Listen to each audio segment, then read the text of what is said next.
네, 지난 세 번의 공매도 금지 기간을 좀 보면요. 증시가 하락 압력에도 하락을 좀 지지하면서 상승하는 흐름들 나왔습니다. 상승하는 과정에서는 증시 거래 대금이 좀 증가를 하면서 탄탄한 상승세를 보여줬다라고 하는 부분을 확인해 볼 수가 있을 것 같습니다. 자, 게다가 원달러 환율이 전일 대비해서 24원 급락한 어제 외환시장 기준으로는 1297원에 마감을 했는데요.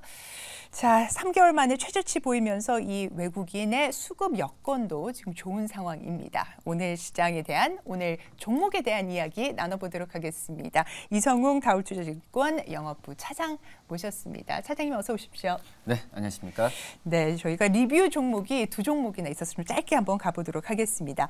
11월 2일에 시간외 종목으로 가져와 주셨던 반도체 소재 기업 퓨릿부터 보겠습니다. 목표가가 14,000원이었는데 어제 종가 13,500원으로 끝났거든요. 대응 전략 확인해 주시죠. 뭐 퓨릿 같은 경우에는 요새 좀 분위기가 많이 좋거든요. 네. 근데 분위기 좋다는 부분이 이 실적에 대한 기대감도 있긴 하지만 어제도 그렇지만 이 최대 주주에 대한 이 경영권 분쟁 얘기 좀 나왔어요. 근데 경영권 분쟁 같은 경우가 뭐든지 어떤 뭐 좋은 주가 좋은 영향이라고는 볼 수는 없겠지만 그래도 이제 뭐 주주환원 정책이나 뭐 이런 부분에 있어서도 이 주주 입장에서 좋은 쪽으로 가는 이 경영권 분쟁도 막는 상황이거든요. 뭐 그러기 때문에 지금 어제 뭐 퓨릿 같은 경우에도 역시 뭐 반도체 소재 쪽, 뭐 신노 쪽에서의 실적에 대한 기대감은 꾸준히 지금 올라왔던 상황이었고 이런 호재가 좀 더해지는 그런 구간이기 때문에 제가 본다고 하더라도 더 펀더멘탈이나 어떤 모멘텀 부분에 있어서도 지금 분위기는 좋다라고 좀 판단이 되고 있어서 저는 지금 계속 보유 관점을 유지하시는 게 맞지 않을까라고 좀 판단됩니다. 네, 좋습니다. 바로 이어가 보겠습니다. 같은 날 말씀 주셨던 오늘의 관심주 종목이었는데요. 피부 미용 의료기기 비올입니다. 목표가가 7,500원. 금요일장에서 터치를 했고요. 어제 종가는 7,050원이었습니다. 네, 어제 장에 미용 의료기기 섹터는 소폭 조정이 좀 나왔는데 어떻게 보십니까? 그렇죠. 어떻게 보면은 어제는 수급이 좀 이제 공매도 비중이 높은 기업 쪽으로 많이 몰렸던 상황이고 그런 종목들이 아닌다고 한다면은 크게 뭐 주가에 대한 어떤 상승폭이나 이런 변동폭 좀 제한적인 부분을 좀 갔던 게 사실인데 쉬어갈 수 있다 보시는 거죠? 예. 근데 우선 지금 이제 또 이제 또 좀 약간 나가면 이제 공매도에 대한 부분 같은 경우에는 단기적으로 기업들한테는 또 그렇고 시장에서도 이 호재는 맞는 것 같아요. 근데 이제 결국은 이 단기적인 상황이고 이제 좀 시간이 지난다고 한다면 다시 결국은 이제 펀더멘탈 상으로 이 종목에 대한 수급이 몰릴 가능성이 크다라고 좀 판단되고 있고요. 뭐 그러기 때문에 이 뭐 비율처럼 뭐 영업이익률이 50% 내외를 항상 기록하는 그런 기업들과 이 섹터들한테는 좀 주가 떨어졌을 때 매수 관점으로 해야 되지 않을까라고 좀 생각이 되고 있고요. 그리고 의료기기 쪽이 어떤 경기 상황과 무관하게 항상 뭐 경기 방어주로서도 저는 어떤 통신주 뭐 이런 음식료 업종보다도 네. 이 경기 방어주라는 부분이 이 경기와 어떤 그 경기에 대한 민감하지 않고 꾸준한 실적이 나오는 게 바로 이제 경기 방어주라고 볼 수 있거든요. 한마디로 실적이 나와야 된다는 그런 상황인데 그런 점에서 이 비올에 대한 어떤 장점은 항상 있을 거라고 좀 생각이 되고 있고요.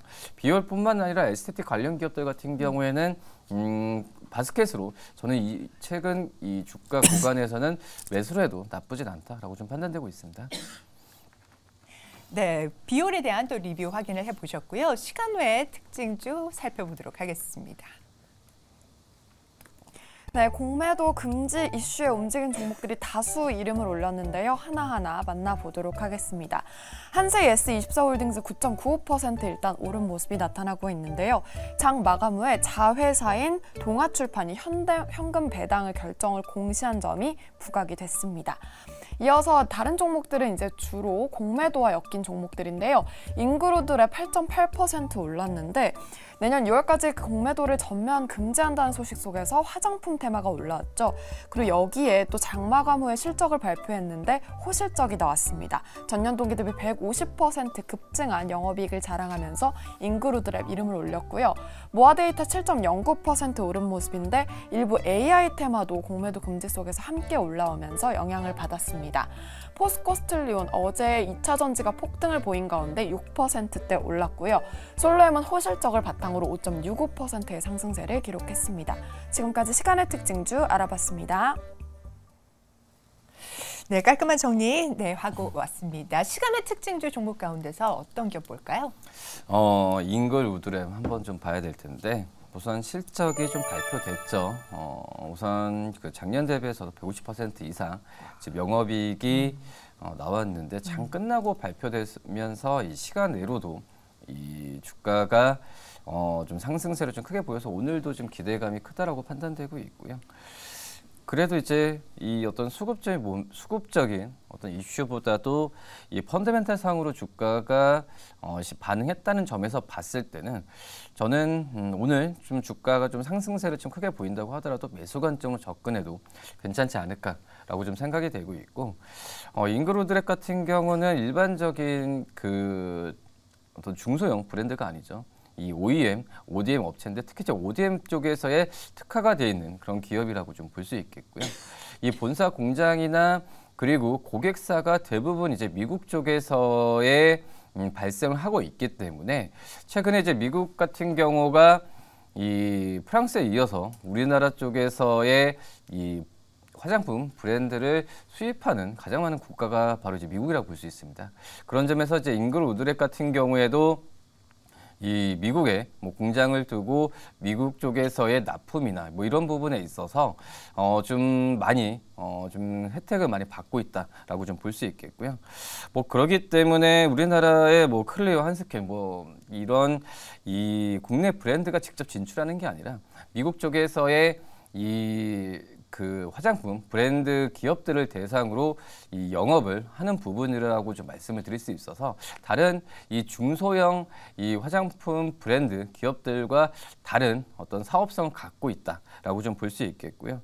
지금 현재 본다고 하더라도 이 미국에서의 매출이나 이런 영업이익에 대한 증가 속도는 가파르게 지금 올라갈 가능성이 있다고 판단되고 있고, 그만큼 이제 미국 쪽에서 주문하는 부분에 있어서 특히 이제 OTC라고 해서 뭐 의약품 쪽에서의 어떤 허가를 받지 않고 팔 수 있는 이런 쪽에서 강점을 갖고 있는 게 바로 잉글우드랩의 이 사업성의 지금 매력이라고 좀 볼 수 있습니다. 뭐 그렇기 때문에 이 잉글우드랩의 어떤 공장의 증설이나 이런 부분이 더 활발하게 된다고 한다면 역시 앞서서 말씀드렸던 비율처럼 이 K-뷰티의 영향이 계속 이 미국 쪽에서도 상승 여력이 그 큰 폭으로 지금 좋아지고 있는 상황이거든요. 뭐 그렇기 때문에 잉글우드랩은 이런 실적에 대한 3분기 수준도 괜찮았지만 이 부분은 4분기 내년 상반기까지 갈 가능성이 굉장히 높지 않을까라고 판단됩니다. 네, 지금 비율과 뭐 비슷한 결의 말씀을 좀 해주신 것 같습니다. 잉글우드랩 지금 3분기 실적이 장 마감 후에 나왔는데요. 자, 그렇다면 지금 주가 흐름은 좀 어떻게 나오고 있습니까? 지금 이제 주가 수준 같은 경우에도 5월 달부터 꾸준하게 지금 주가가 좀 올라가고 있는 상황이거든요. 큰 부침이 없어요. 뭐 시장의 어떤 상황과 무관하게. 그러니까 한마디로 미국 쪽에서 매출이 가장 크기 때문에 뭐 우리나라 안에서의 어떤 그 다른 제조업체들에 대비해서는 그 영향은 좀 제한적으로 가고 있다라고 말씀을 드릴 수 있겠고요. 지금 현재 13,300원인데 근데 잉글우드랩이 이 만드는 제품이 기초 화장품이 굉장히 좀 많아요. 그렇기 때문에 기초 화장품 같은 경우도 수요는 항상 일정하게 수요가 좀 있는 상황이기 때문에 매출에 대한 부분은 일정하게 가고 주가 수준도 이렇게 잘 나올 가능성이 있다고 판단되고 있어서 저는 이 정도 수준에서 매수 관점 좀 말씀을 드리도록 하겠고요. 1차적 목표가는 15,000원 좀 말씀드리고 손절가는 12,000원 말씀드리도록 하겠습니다. 네, 좋습니다. 잉글우드랩 목표가 15,000원으로 확인을 해보셨습니다. 자, 오늘 실적 발표하는 기업들 증권사 실적 추정치 확인을 해보도록 하겠습니다. 재은 아나운서가 준비했습니다. 네, 먼저 셀트리온 형제 좀 주목을 해보셔야 할 것 같은데요. 셀트리온 매출액은 2%대 줄지만 영업이익은 5%대 늘 걸로 예상이 되고 있습니다. 합병 성공에 대한 강한 확신이 있고요. 또 실적도 긍정적일 것으로 기대가 되고 있습니다. 셀트리온 헬스케어의 경우에는 매출액은 17%대 급증, 영업이익은 33%대 빠질 걸로 예상이 되는데요. 곧 발표될 짐펜트라의 미국 성과가 기대되고 있습니다. 이어서 살펴보도록 하겠습니다. 다음 장에서는 KT 좀 살펴보시면 좋을 것 같은데요. 내년에도 이익 감소세가 지속될 예정이고요. 박스권의 주가 흐름이 전망된 상황입니다. 그 안에서 매출액은 3%대 늘지만 영업이익은 13%대 빠질 걸로 예상이 되고 있고요. LG U+ 보도록 하면 매출액은 2%대 늘고 영업이익 4%대 빠질 걸로 보여지고 있습니다. 배당 이익 수준을 감안했을 때 확실한 저평가 영역이다라는 평가 받고 있고요. 위메이드 크래프톤 이렇게 게임주의 실적 발표도 이어질 예정인데 매출액은 106%대 급증, 영업이익 흑자 전환할 걸로 예상된 위메이드부터 보겠습니다.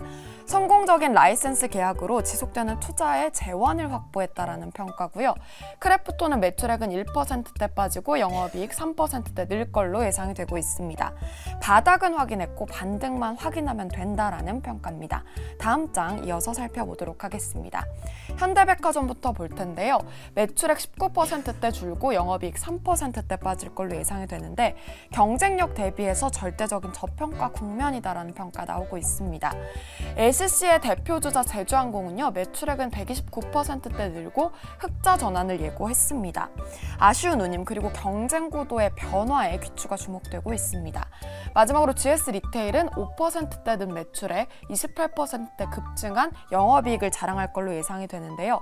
과감한 체질 개선으로 앞으로 이익이 기대되고 있습니다. 지금까지 오늘장 실적 발표 기업 만나봤습니다. 네, 오늘도 정말 많은 기업이 실적을 발표합니다. 그중에서 어떤 종목 볼까요? 우선 첫 번째 이제 GS 리테일 좀 말씀을 드릴 텐데 편의점 매출은 좀 어떻게 나오고 있습니까? 편의점 매출이 좀 안 좋아요. 네. 근데 뭐 안 좋다는 것보다도 예상치 대비해서는 좀 떨어질 가능성이 있다라고 좀 생각이 들어서 아쉽다라는 표현이 맞는 것 같고요. 근데 이제 비편의점이라고 할 수 있겠죠. 뭐 슈퍼 쪽이나 특히 이제 호텔 쪽에서의 실적이 생각보다 좀 좋게 나와주면서 영업이익 같은 경우도 한 1,090억, 1,100억 가까이 나와서 작년 대비해서 20% 이상의 영업이익은 증가할 가능성이 크다고 좀 판단되고 있고요. 근데 이제 우선 이 본업이 좀 잘 돼야 되는 건 맞다라고 판단되고 있는데 이 GS 리테일이 저는 이제 뭐 BGF 리테일 같은 경우에는 이 본업에 충실한 근데 GS 리테일이 본업에 충실하지 않다라는 것보다도 지금 사업 부분을 많이 좀 다양하게 하고 있는 상황이잖아요. 뭐 그런 상황에서 뭐 이 사업에 대한 어떤 스펙트럼이 넓어지는 것도 좋긴 한데 결국은 이제 이런 실적에 대한 부분이 작년 대비해서 3분기 실적도 20% 이상 늘어날 가능성이 크지만 이 4분기 내년까지도 이런 실적이 좋아지려면은 본업인 어떤 편의점 쪽에서 실적이 좀 좋아져야 된다라고 좀 말씀드릴 수 있겠고요. 근데 약간의 좀 그 환경적인 요소도 있는 것 같아요. 지금 기후 변화도 많이 있었고 해외여행에 대한 수요도 많이 늘었던 상태에서 이 편의점에 대한 수요가 예전만큼은 좀 올해 상반기 대비해서는 떨어졌던 게 사실이다라고 말씀드릴 수 있겠고요. 다만 이제 이 뭐 그냥 편의점 쪽에서의 그 판매하는 상품도 굉장히 좀 다양하거든요. 그 전보다 뭐 아시겠지만 네. 그래서 이제 뭐 숙취해소제나 아이스크림 쪽이 마진이 많이 남아요. 그렇기 때문에 네. 이 GS 리테일 같은 경우도 이쪽에서의 상품에 대한 이 판매 구조에 대한 비중이 높아지고 있는 상황인데 이 그런 점에서 GS 리테일의 어떤 본업에 대한 부분에 있어서 더욱더 이제 상품 쪽으로의 좀 믹스 개선이 좀 많이 필요하지 않나라고 좀 생각이 되고 있고 그다음에 이제 호텔 쪽이 이제 투숙률 상승세가 좀 이어지고 있거든요. 뭐 GS 리테일이 BGF 리테일과 다르게 그런 장점이 다른 이제 비편의점 쪽이라고 볼 수 있겠는데 그런 점에서 GS 리테일의 뭐 주가 흐름도 괜찮고 결국은 뭐 작년 대비 실적이 좋아지는 구조이기 때문에 오늘 좀 매수 관점으로 들어가도 괜찮지 않을까 판단됩니다. 네, GS 리테일에 대한 부분을 살펴봤는데요. 자, 가격 전략도 확인하겠습니다. 우선 증권사는 목표 주가를 3만 원대 초반으로 꾸준히 지금 제시를 하고 있어요. 근데 1차적인 목표가 27,000원 말씀드리고요. 돌파했을 땐 추가 매수 관점 그리고 손절가는 22,000원 말씀드리겠습니다.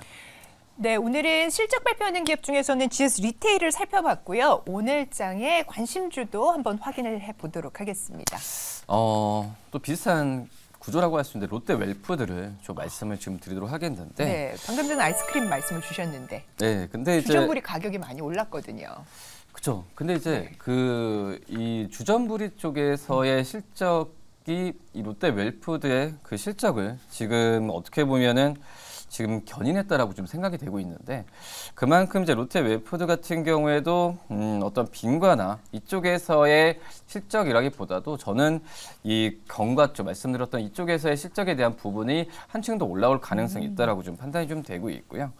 다만 이제 지금 판매 수출하는 국가들에 대한 다변화가 좀 필요한 상황이라 볼 수 있겠는데 다변화라기보다도 이 실적에 나오는 국가들의 이 폭이 좀 너무 많이 갈리고 있는 추세를 좀 가고 있거든요. 그런 점에서 지금 이 카자흐스탄, 인도, 러시아 매출액 같은 경우에는 오히려 좀 성장하는 구조로 가고 있지만 이 벨기에 그러니까 파키스탄 이쪽에서 매출 구조는 떨어지고 있는 구조로 가고 있어서 좀 골고루 이 해외 쪽에서 매출에 대한 부분이 올라와야 되는 게 맞지 않을까라고 좀 생각이 되고 있고요. 뭐 그러기 때문에 뭐 경과 쪽도 그렇고 이 육가공 이쪽에서의 뭐 수익성 개선에 대한 부분도 좋긴 하지만 이 음식료 업종 같은 경우가 이 종목별로 봤을 때도 해외 쪽에서의 매출 비중이 점차 증가하는 그런 기업들에 대한 부분이 유동성이 더 많이 몰리고 있거든요. 그래서 롯데 웰푸드도 이런 부분이 좀 필요하지 않나라고 좀 판단됩니다. 네, 롯데 웰푸드 실제로 이 해외 매출이 더 늘어날 것이다 이렇게 보시는 거고 그러면은 가격 전략은 어떻게 좀 접근을 해보면 좋을까요?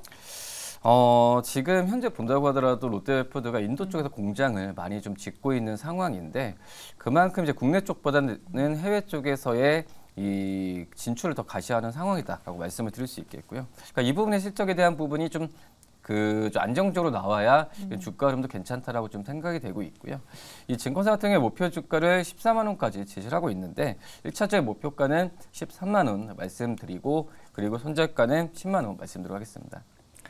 네, 이렇게 해서 오늘 저희 종목 진단 살까 말까에서는 인글후드랩 그리고 GS 리테일, 롯데 웰푸드까지 투자 포인트 챙겨주셨습니다. 네, 이성웅 차장님 오늘 말씀 대단히 감사합니다. 네, 감사합니다.